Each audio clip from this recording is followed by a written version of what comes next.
Salam alaikum. I'm Saiful Islam, your host for halalradio 1, broadcasting live from Sheffield to the UK and the rest of the world. This is the 7 o'clock slot, coming to you tonight and every night throughout the month of Ramadan. Please join us and listen to the stories of men around the Messenger. Tonight we carry on with Qais ibn Sa'id ibn Ubaadah. Please join me with a small prayer before we begin. Ya Allah, we depend on you. We have no power of our own. When things are going well for us, we know they have come from you, and we have no power of our own.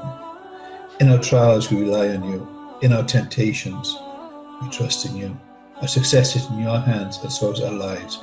We have no power of our own. Ya Jabir, Ya Kareem, we cannot do without you.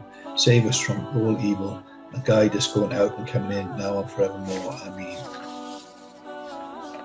Qais ibn Sa'id ibn Ubaadah, the craftiest of Arabs, but for Islam. Although he was young, the Ansar treated him as a leader. They used to say, if only we could buy him a beard. He was not lacking in any of the characteristics that a leader should have except the traditional beard.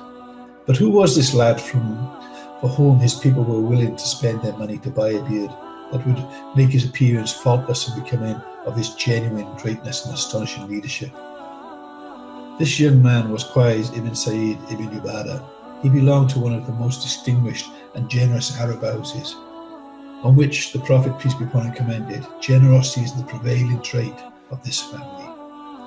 He was a crafty man, and there was no end of his tricks, skillfulness and cleverness. He spoke the truth when he said, if it were not for Islam, I would have used my craftiness to outwit all the Arabs. He was sharp-witted, tricky and resourceful. In the As-Siffin battle, he sided with Ali against Muawiyah. He sat there turning over in his mind the plot that would make Muawiyah and his men the worst losers. But the more he thought about his plot, the more he realized that it came under the heading of dangerous evil plotting. He then repeated Allah's verse, but the evil plot encompasses only him who makes it. Quran 35:43.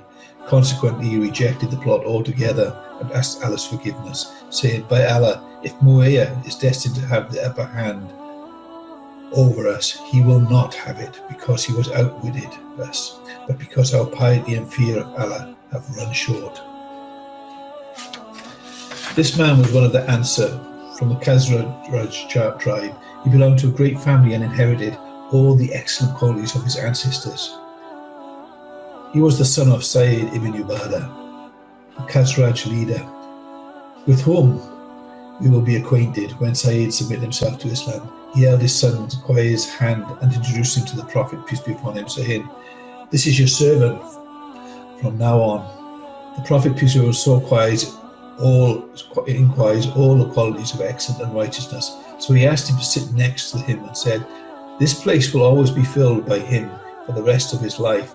Anas, the companion of Allah's Prophet, peace be upon him, said, Qais ibn Sa'id ibn Ubaadah was to the Prophet like a chief officer to a commander. Before his Islam, he was full of craftiness to the extent that no one was able to get the better of him. The people of Al-Madinah and its surroundings fell short of his cunning. When he embraced Islam, it turned his life and even disposition upside down, as it taught him how to treat people with sincerity rather than with deceit. He was truly a faithful and loyal Muslim. Therefore, he threw aside his cunning and fatal maneuvers. Yet whenever he faced difficult situations, his restrained and thwarted craftiness tried to rebel and gain control over him and his actions, and the only thing that made him come to grips with it were those words, if it were not for Islam, I would have used my craftiness to outwit all the Arabs. His cleverness was surpassed only by his generosity.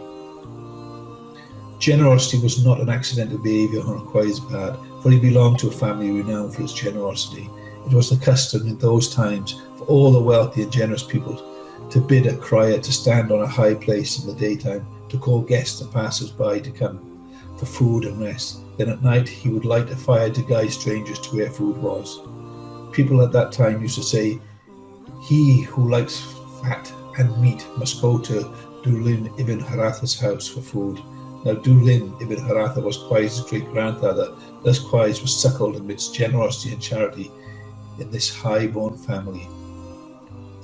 One day, both Abu Bakr and Umar commented on his generosity, saying, "If we let this lad give free rein to his generosity, he would exhaust his father's wealth." When Sayyid ibn Ubaadah heard about what they had said, he cried out, "Abu Quhafa and Ayan al-Khattab would not have tried to encourage my son to become a miser." One day he lent a debtor who was experiencing hard times a large sum of money. At the appointed time for repayment, this man went to repay his debt. And Quays refused, saying, "I never take back anything that I have given." Human nature is unchangeable. Both generosity and courage are inseparable. Indeed, genuine generosity and courage are like twins. Neither is found on its own. If you meet a generous man who is not courageous, then be certain that what you have seen is not real generosity, but a mere superficial pretense. On the other hand, if you find someone who is courageous but not generous, then be certain that what you have seen is not courage, but a mere impetuous and reckless whim. Quays ibn Sa'id held the reins of generosity with his right hand, along with the courage of valor. It seems as if he was meant by these lines of poetry. If a flag was hoisted in celebration and glory, then it must have been held by the right hand of an Arab. His valor was outstanding in all the battles in which he fought with the Prophet, peace be upon him, was alive and even after his death.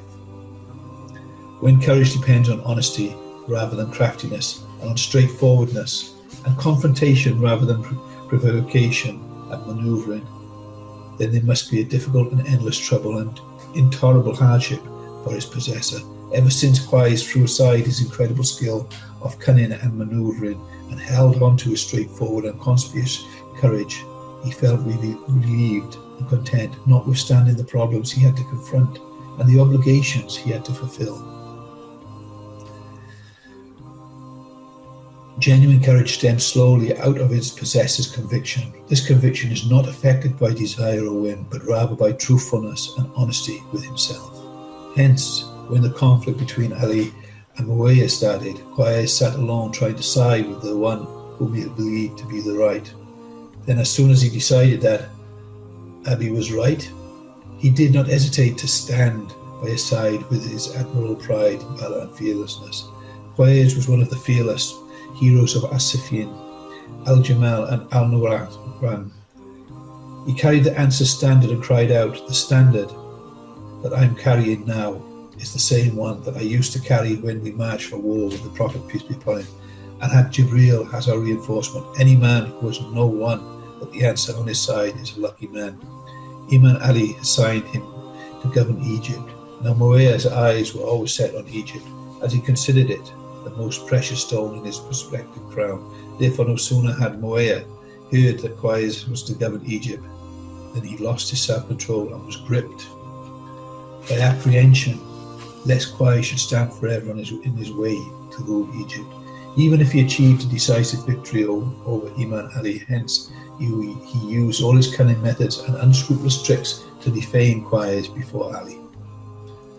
Finally, Imam Ali ordered him to leave Egypt. Quays had a legitimate chance to use his cleverness, for he realized that Muawiyah must have incited Ali against him through his sly and crafty tricks. After he had failed to win him over to his side, he aimed at inciting Imam Ali against Quays by casting doubts of his loyalty to him.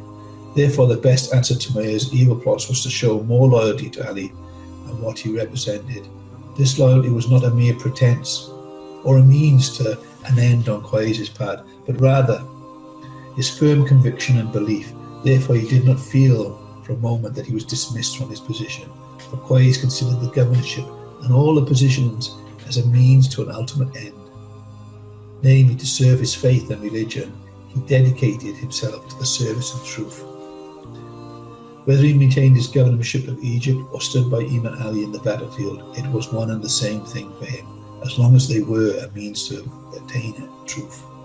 When we left the Muslim no other way but to unsheathe their swords against one another, Quays took the command of 5,000 Muslims who shared in mourning for Imam Ali's death.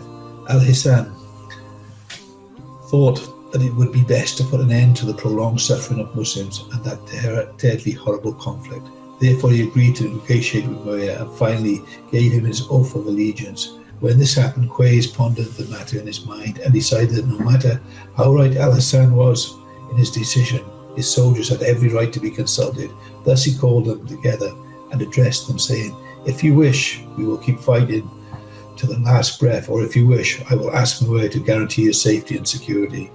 Naturally, Muawiyah was relieved and overjoyed to be rid of one of his most dreaded and dangerous foes. This man, whose craftiness was tamed and subdued by Islam, died in AH 59 in Al-Madinah. This was the man who used to say, if I did not hear the Prophet say craftiness and deceit reside in hell, I would have been the craftiest man of the nation. In the end he died, yet the fragrance of his trustworthy and disciplined Muslim still lingers on. Allahu Akbar. Allah bless him. Please keep joining us at Halal Radio 1, where we continue the stories of these magnificent men and what they achieved. Till tomorrow, Salam Alaikum.